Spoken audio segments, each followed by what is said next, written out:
मिले नहीं, जैसे ओरिजिनल आरोपी ना, तो उन्होंने मार मार के मत बताया ना, 3rd डिग्री टॉर्चर के लिए केस फॉल्स यानी कि बनाया उन्होंने। और ये दुनिया को, ये भारत की जनता को, यहाँ को विक्टिम को बताने के लिए कि हमने ओरिजिनल कल्प्रिट को पकड़ लिया, लेकिन ऐसा था नहीं। और बाद में ये चीज़ साबित हो गई कोर्ट में। हमारी भावना यानी कि सत्य की दिखी हुई, हमारे को सच की जो है जीत होगी, यानी जो जस्टिस हुआ हमारे साथ। खुशी तो बहुत ही हुई, उसके तो हम बोल नहीं सकते, हमारी फैमिली, हमारे भाई बच्चे सभी को। लेकिन जो रियल चीज़ हमको होप था कि इंसाफ हो, हमारे साथ इंसाफ हो। नहीं 19 साल के अंदर हम नॉर्मली रहे, बस हमारी लड़ाई थी पूरी फोकस जो जेल में रह के पूरे केस के ऊपर थी कि हमको ये प्रूव करना है कि हम इनोसेंट हैं। इसी पे पूरी लड़ाई थी। हमने पूरे RTA के जरिए से एविडेंस के पूरा हमने बनाया और बाद में उसको जमा किया। लोकल जो कोर्ट था सेशन नहीं माना, लेकिन उसको हाई कोर्ट ने मान लिया।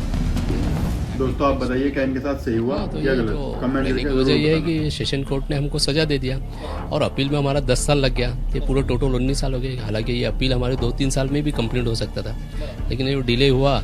और बाद में डिले होने के बाद बोलते ना, देर आए दुरुस्त है। लेकिन हमारे साथ इंसाफ रहे तो हमें खुशी है कि हम 19 साल गुजार दिए, तो कोई बात नहीं, हाँ खुशी है। ऐसा तो कन्फेशन, मेरा स्कैपुला जो है लेफ्ट साइड का टूटा हुआ है, उसके अंदर इंजरी है।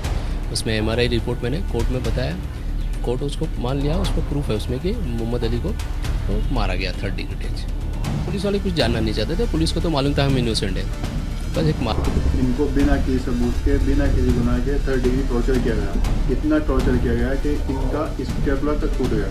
कन्फेशन जो है एक स्टेटमेंट है ना, उस स्टेटमेंट में साइन कराना था, इसलिए 3rd डिग्री। और कोर्ट में ना बोलना है, डर और खौफ पैदा करना, दहशत पैदा करना। रियली में ATS जो है ये टेररिस्ट है, ये ग्रुप है। ATS जो है ना, ये टेररिस्ट ग्रुप है। ये इनोसेंट आदमी को पकड़ करके बाद में उनको टेररिस्ट बना के उनको साबित करना चाहते, वो हमारे साथ वही हुआ।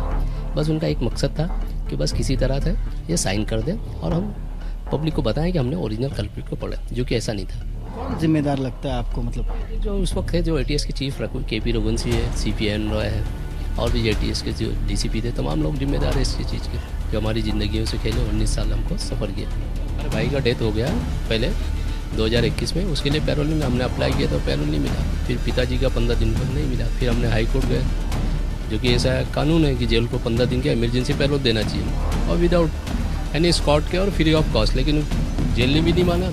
और बाद में फिर में हमको हाई कोर्ट ने दिया तो 2 लाख रुपया पैसा बने, हमारे पास पैसा देता। मैं एक दिन हाँ, तो उसमें भी दोनों में जनाजे में नहीं आ पाया। और फर्स्ट टाइम अभी मैं घर पे आ रहा हूँ। बुरा लगता था आपको कि आपको पेरोल तक नहीं दिया जा रहा है, आपने कुछ किया नहीं? हाँ, ये तो बाइसनेस है या भेदभाव है, जो कि ऐसा रूल्स नहीं है। रूल्स वैसा है कि डेथ के ऊपर या ये इन 19 साल में एक बार भी अपने घर नहीं आए। उसको देना ही चाहिए, उसका रख 7 से 15 दिन तक, लेकिन मेरे साथ नहीं किया गया। और कोर्ट ने जो हाई कोर्ट ने दिया ऑर्डर 4 दिन का दिया था, उसमें 2 लाख रुपया भरना था मुझे। आप इतने साल तक जेल में थे, आपके लड़के बड़े हो गए, लड़की की शादी तक हो गई। लगता है ऐसा कि लाइफ का काफ़ी एक जो अहम समय था वो जेल के अंदर बीत गया, जबकि आप इनोसेंट थे? हाँ तो थे, हाँ इनोसेंट होने के बावजूद, बेगुनाह होने के बावजूद भी सफ़र हुए पूरे घर के साथ, हमारे घर के साथ। और फैमिली जो पूरे मेंबर हैं, तकलीफ़ें बर्दाश्त की, वो तो कोई इसका यानी कि बोल नहीं सकते, और उसकी कोई कीमत नहीं, अमूल है। यानी कि जो हम तकलीफ़ें झेले, उस तकलीफ़ का यानी कि कोई भरपाई नहीं है। जो कि बताया जाए कि पिताजी का देहांत, भाई का देहांत, वाइफ को हरेसमेंट की वजह से बीमारियां लग गई। सोहेल मेरे लड़के को माइनर से 12 साल उसको ATS वाले ने घर पे आके मारा। ये तमाम चीज़ें ऑन रिकॉर्ड है। तो ये चीज़ यानी फील नहीं कर सकते कि कितनी तकलीफ़ें हम लोग समझे।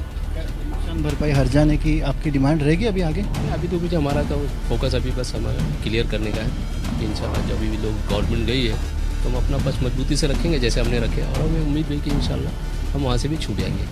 मैंने डर खड़े, सच को डर नहीं है, सच को आँच नहीं है। आई महीने से हमको पूरा हो गए, और हम अल्लाह पे भरोसा रखते हैं। इंशाल्लाह अल्लाह ताला हमें वहाँ भी कामयाबी देगा।